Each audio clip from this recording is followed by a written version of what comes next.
എന്ത് മറന്നെന്ന് പറഞ്ഞാലും എൻ്റെ കുഞ്ഞിൻ്റെ അച്ഛനല്ലേ, അതെനിക്ക് മറക്കാൻ പറ്റില്ലല്ലോ. ഇല്ല. പക്ഷേ സിനിമാറ്റിക് കണ്ടീഷനാണിത് എന്ന് വെച്ചാൽ നമ്മൾ ഐഡിയലിസ്റ്റിക് ആയിട്ട് ഇതൊക്കെ പറയുമ്പോഴും കാമുകന്മാരായിരിക്കുമ്പോൾ നമ്മൾ പറയും എടാ നമ്മൾ ബ്രേക്കപ്പ് ആകുമ്പോൾ ചായ കുടിച്ച് പിരിയണമെന്ന് പറയും. പക്ഷേ ഇത് എക്സിക്യൂട്ട് ചെയ്യാൻ ഭയങ്കര പാടുള്ളൊരു പരിപാടിയാണ്. കാരണം മുറിവേൽക്കുമ്പോഴാണ് നമ്മൾ അങ്ങോട്ടും ഇങ്ങോട്ടൊക്കെ പിരിയുന്നത്.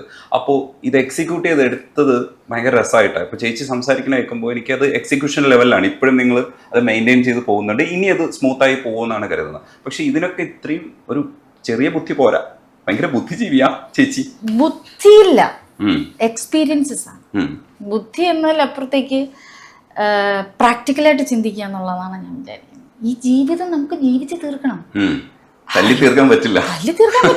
ജീവിച്ച് തീർക്കണം, മനസ്സമാധാനത്തോടെ തീർക്കണം. അദ്ദേഹത്തിനും എനിക്കും മനസ്സമാധാനം തരുന്ന ഒന്നാണ് ഞങ്ങളെടുത്ത തീരുമാനമെങ്കിൽ അതെന്തുകൊണ്ടും നല്ലതല്ലേ. വെരി ഫസ്റ്റ് ടൈമാണ് ഞാൻ ഒരു മീഡിയയ്ക്ക് വേണ്ടിയിട്ട് ഈ കാര്യം സംസാരിക്കുന്നത്. അത് എത്രയോ നാളിന് ശേഷം. ഇനി ആരും ഇത് ചോദിക്കാതിരിക്കാൻ വേണ്ടിയാണ് ഞാനിത് പറയുന്നത്. അതുകൊണ്ട് ഇനി വരുന്ന ഇന്റർവ്യൂകളിലും ചോദിക്കരുത്, ഞാൻ പറയില്ല. പക്ഷെ ഇപ്പോൾ ഇമോഷൻസ് ഇല്ലാതെ ചേച്ചിക്ക് ഇത് ഹാൻഡിൽ ചെയ്യാൻ പറ്റി തുടങ്ങിയില്ലേ? ഓഫ് കോഴ്സ്, ബിക്കോസ് ഞാൻ പറഞ്ഞ പ്രാക്ടിക്കൽ വശങ്ങൾ, പിന്നെ എന്നെ സപ്പോർട്ട് ചെയ്ത കുറച്ച് ഫ്രണ്ട്സ്, എൻ്റെ അമ്മ, എൻ്റെ അച്ഛൻ, എൻ്റെ മോള്, ഇവർക്ക് എന്നെ സപ്പോർട്ട് ചെയ്യുന്നുണ്ടെങ്കിലും കഴിഞ്ഞ 3-4 ആഴ്ച മുമ്പ് എൻ്റെ അച്ഛൻ ഹോസ്പിറ്റലൈസ് ആയിരുന്നു. അച്ഛനെ വീട്ടിൽ കൊണ്ടുവന്നിട്ട് സുഹൃത്ത് കാണാൻ വന്നിരുന്നു. ഞാനാണ് പുള്ളിക്ക് ചായട്ട് കൊടുത്തത്. ഇത് നിങ്ങൾ വിചാരിക്കുന്ന ഒരു കോംപ്ലിക്കേഷൻ അല്ല. ഡിവോഴ്സ് കേൾക്കുമ്പോൾ എല്ലാവരും അങ്ങനെ നിങ്ങളൊരു കോംപ്ലിക്കേഷൻ ഉണ്ടാക്കിയെങ്കിൽ അത് നിങ്ങളുടെ കുഴപ്പമാണ്, ഞങ്ങളുടെ കുഴപ്പമല്ല. എങ്ങനെ പറ്റുന്നു എന്നൊക്കെ ചോദിക്കാം. പറ്റിയില്ലേ? ഇപ്പോഴും പറ്റുന്നുണ്ട്. എൻ്റെ ഒരു ഒറ്റ ആഗ്രഹം ഇതായിരുന്നു, നാളെ ഒരു സ്ഥലത്ത് വെച്ച് കാണുമ്പോൾ എനിക്ക് പുള്ളിയെ കണ്ട് ഷേക്ക് ഹാൻഡ് കൊടുത്ത് ചിരിച്ച് ഹഗ് ചെയ്യാൻ പറ്റണം എന്നുള്ളതാണ്. സുജിത്തിൻ്റെ ബ്രദർ മരിക്കുമ്പോൾ ഞാൻ ത്രൂ ഔട്ട് ഉണ്ടായിരുന്നു കൂടെ. അതും സോഷ്യൽ മീഡിയ ആഘോഷിച്ചു. എല്ലാവരും കാത്തു നിന്നത് മഞ്ജുവും മകളും വരുമോന്നായിരുന്നു എന്നൊക്കെ പറഞ്ഞു. എന്ത് അയ്യോ, ഭയങ്കര രസമാണ് അത് കാണുമ്പോൾ. ചിരി വരും, പക്ഷെ എങ്കിലും വിചാരിക്കും പാവങ്ങൾ ജീവിക്കാൻ വേണ്ടിയല്ലേ, കണ്ടവന്റെ ജീവിതം വിറ്റാണെങ്കിലും അവര് ജീവിക്കട്ടെ എന്ന് ഞാൻ വിചാരിക്കും. അതിനപ്പുറത്തേക്ക് ഒന്നുമില്ല. രജനീഷ്, നമ്മുടെ ലൈഫ് നമ്മൾ ഒരുപാട് മാറ്റും. നമ്മുടെ ടെററാണ്, ആവശ്യങ്ങൾക്ക് ടെററാണ്, ഇല്ലാന്ന് പറയുന്നില്ല. എന്റെ കുഞ്ഞിനെ എന്തെങ്കിലും പറഞ്ഞാൽ ഞാൻ ടെററാവും. അതിനപ്പുറത്തേക്ക് ഞാൻ ഇപ്പൊ വേറെ ഒന്നിനും ടെററാവാറില്ല. എന്റെ കൊച്ചിനെ എന്തെങ്കിലും അനാവശ്യമായിട്ട് പറഞ്ഞു കഴിഞ്ഞാൽ ഞാനൊരു അമ്മ ആയതുകൊണ്ട് ഞാൻ ഉണരും. അതൊരു മഞ്ജുപിള്ള ആയതുകൊണ്ടല്ല, ഞാൻ ദയയുടെ അമ്മ ആയതുകൊണ്ടാണ് ഉണരുന്നത്. പിന്നെ അല്ലാതെ ഞാൻ ലൈഫിൽ നമ്മുടെ ലൈഫ് സ്റ്റൈല്, നമ്മുടെ യാത്രകൾ, നമ്മുടെ വായനകൾ ഒക്കെ നമ്മുടെ ലൈഫിനെ മാറ്റും. നമ്മൾ ഒരുപാട് ചേഞ്ച് ആവും. ഒരു സിറ്റുവേഷൻ ഹാൻഡിൽ ചെയ്യാൻ പഠിക്കും. എൻ്റെ ലൈഫിൽ നിന്നുള്ള എക്സ്പീരിയൻസ് ആണ്. ഞാനൊരു സ്ഥലത്ത് പോയാൽ നമുക്കിഷ്ടമല്ലാത്ത എന്തെങ്കിലും ഒരു സംഭവം കണ്ടാൽ പണ്ടൊക്കെ ഞാൻ റിയാക്ട് ചെയ്യുമായിരുന്നു. പക്ഷെ ഇപ്പം ഞാൻ അവിടെ നിന്ന് ഒഴിഞ്ഞു മാറി, ഒന്നിനും മറുപടി പറയാതെ ഇങ്ങനെ മാറി ഒരു സൈഡിൽ ചിരിച്ചിരിക്കും.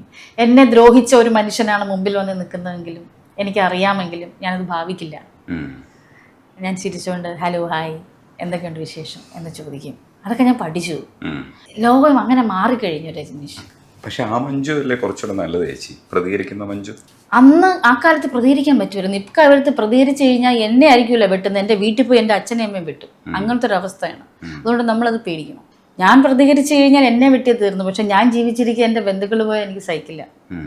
അപ്പം എൻ്റെ അച്ഛനും അമ്മയ്ക്ക് എന്തെങ്കിലും വന്നു, എൻ്റെ മകൾക്ക് എന്തെങ്കിലും വന്നു എന്ന് പറഞ്ഞു കഴിഞ്ഞാൽ അത് പറ്റില്ല. പക്ഷെ എന്ന് വെച്ച് വായടച്ച് പഞ്ചപുച്ഛമടക്കിയിരിക്കുമെന്ന് പറയുന്നില്ല. പ്രതികരിക്കേണ്ട അവസ്ഥകൾ വന്നാൽ ഞാൻ ഉറപ്പായിട്ടും പ്രതികരിക്കും. അത്ര ക്രൂഷ്യൽ ആണെങ്കിൽ ഞാൻ പ്രതികരിക്കില്ല എന്ന് പറഞ്ഞത് എന്നെ ഉപദ്രവിച്ച ഒരാളുടെ അടുത്താണ്. ചില സ്ഥലങ്ങളിൽ നമുക്ക് ക്ഷമിച്ചാലും കുഴപ്പമില്ലാന്ന് തോന്നുന്ന സ്ഥലത്ത് എന്നെ ഉപദ്രവിച്ച ആൾക്കാർ, എന്നെ ദ്രോഹിച്ച ആൾക്കാർ, എന്നെ കുറിച്ച് മോശം പറഞ്ഞ ആൾക്കാരെയൊക്കെ പണ്ടൊക്കെ ഞാൻ വേറൊരു കാര്യങ്ങൾ ഞാൻ പറഞ്ഞുതരാം. പണ്ടൊക്കെ ഞാൻ പുറത്തേക്ക് ഇറങ്ങുമ്പോൾ എല്ലാവരുടെ അടുത്തും ഒരേപോലെ പെരുമാറി കെട്ടിപ്പിടിച്ച് ഫോട്ടോ എടുത്ത് അങ്ങനെയൊക്കെ ചെയ്യുമായിരുന്നു.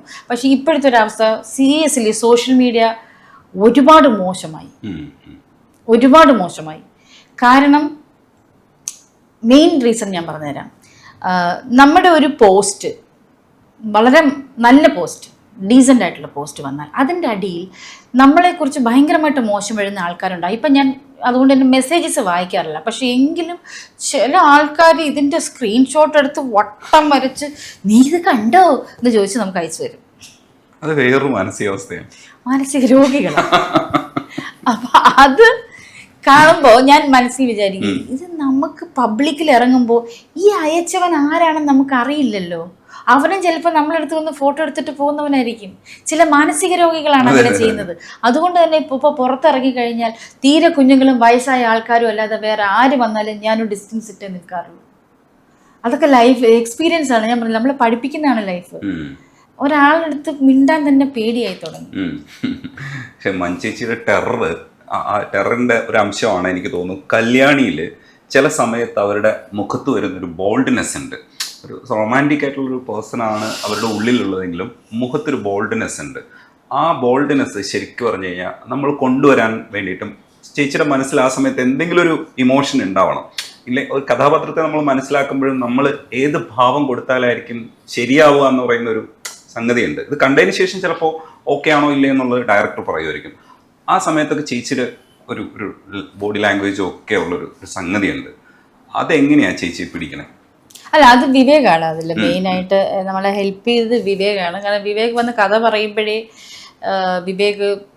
വിവേകിന്റെ കഥ പറച്ചിലാണ് ഭയങ്കര രസം. ചേച്ചി കല്യാണി എന്ന് പറയുന്നത് ഭയങ്കര ഹസ്കി ആയിട്ട് സംസാരിക്കുള്ളൂ. ഇങ്ങനെ ടോണിലാണ് പറയുക. അത് നമ്മുടെ ഷൂട്ടിന് തൊട്ട് മുമ്പ് കല്യാണിയുടെ ബോഡി ലാംഗ്വേജ്, ബോഡി സ്ട്രക്ചർ ഒക്കെ പറഞ്ഞു തന്നിട്ടുണ്ടായിരുന്നു. കല്യാണി എന്ന് പറയുന്നത് കുറച്ച് ബോൾഡായിട്ടുള്ള സ്ത്രീയാണ്. ഏതൊരു പുരുഷനും കണ്ടു കഴിഞ്ഞാൽ അവർക്ക് ഭയങ്കര അട്രാക്ഷനാണ്. അവരെ നോക്കി നിൽക്കും. പക്ഷെ കല്യാണി തിരിച്ചൊന്ന് നോക്കിക്കഴിഞ്ഞാൽ അവർ മുഖം താഴ്ത്തും. അതാണ് കല്യാണി. അപ്പോൾ ഇവർക്ക് അട്രാക്ഷൻ ഉണ്ട്. പക്ഷെ ഇവരുടെ കയ്യിലിരിപ്പ് അത്ര ഇതായതുകൊണ്ട് ആരും അടുക്കില്ല. അങ്ങനത്തെ ഒരു ക്യാരക്ടറാന്ന് പറഞ്ഞു. അതുകൊണ്ടാണ് അവൻ്റെ ബോൾനെസ് വരാനാണ് തോർത്തില്ല എന്നുള്ളത് പറഞ്ഞു. ഞാൻ പറഞ്ഞു, ആര് പറഞ്ഞ തോർത്തില്ലെങ്കിൽ ബോൾനെസ് വരുമെന്ന്? അത് വൾഗറല്ലേ വരുള്ളൂ. അവസാനം പറഞ്ഞു തോർത്ത് തരാം വാ എന്ന് പറഞ്ഞതാ. അപ്പൊ അതെനിക്ക് പേഴ്സണൽ ഞാൻ തോർത്തിട്ടില്ലെങ്കിൽ അത് വൾഗാരിറ്റി വരുള്ളൂ. നമുക്ക് അങ്ങനത്തെ ഒരു ബോഡി അല്ലല്ലോ നമുക്ക്. വിവേക് പറയും, ചേച്ചി ഷോൾഡർ ഇങ്ങനെ ഇരിക്കണം, തല കുറച്ച് ഇതായിരിക്കണം, ഷാർപ്പ് ഐസ് ആയിരിക്കണം എന്നൊക്കെ പറഞ്ഞിട്ട് പറയും. ഓരോ ഷോട്ടിന് മുമ്പും വന്നിട്ട് വിവേക് മൈക്കിലൂടെ ആക്ഷൻ എന്ന് പറയാറില്ല. Shoulder up, eyes sharp, head up, sharp ചേച്ചി, കല്യാണി എന്നേ വിളിക്കുള്ളൂ. അല്ലാതെ ആക്ഷൻ എന്ന് വിളിക്കില്ല, കല്യാണി എന്ന് വിളിക്കുള്ളൂ. അപ്പം ആ കല്യാണിയായിട്ട് മാറിപ്പോകുന്നതാണ്. അതിന്റെ പൂർണ്ണ അവകാശം ഈ പറഞ്ഞ പോലെ നമ്മൾ ആക്ട് ചെയ്തു, അത് ചെയ്യാൻ പറ്റി വിജയിപ്പിച്ചുവെങ്കിൽ അത് ദൈവത്തിന്റെ ഗുരുക്കന്മാരുടെ അനുഗ്രഹം എന്ന് മാത്രമേ എനിക്ക് പറയാനുള്ളൂ. ബാക്കിയെല്ലാം വിവേകിൻ്റെതാണ്. പ്രത്യേകിച്ചും തോന്നില്ല. ഞാൻ പിന്നെ പൊതുവെ എൻ്റെ ഒരു സ്വഭാവം, നമ്മൾ സിനിമ ചെയ്യുമ്പോൾ ആ ക്യാരക്ടർ ഞാനായിട്ട് തന്നെ അങ്ങ് സങ്കല്പിക്കും. എൻ്റെ കൂടെയുള്ള ആൾക്കാരൊക്കെ എൻ്റെ ആണെന്നങ്ങ് സങ്കല്പിച്ച് കഴിഞ്ഞിട്ട് ഞാനിങ്ങനെ ആലോചിക്കും, ഇങ്ങനെ എനിക്ക് വന്നാൽ എന്ന് പറഞ്ഞിട്ട് അതിനെ ഇട്ടങ്ങ് നീറി നമ്മുടെ മനസ്സിലിട്ട് ഇതാക്കി കഴിയുമ്പോൾ ശരിക്കുള്ള പ്രോസസ് അത് നമുക്കറിയാതെ അങ്ങ് വന്നു.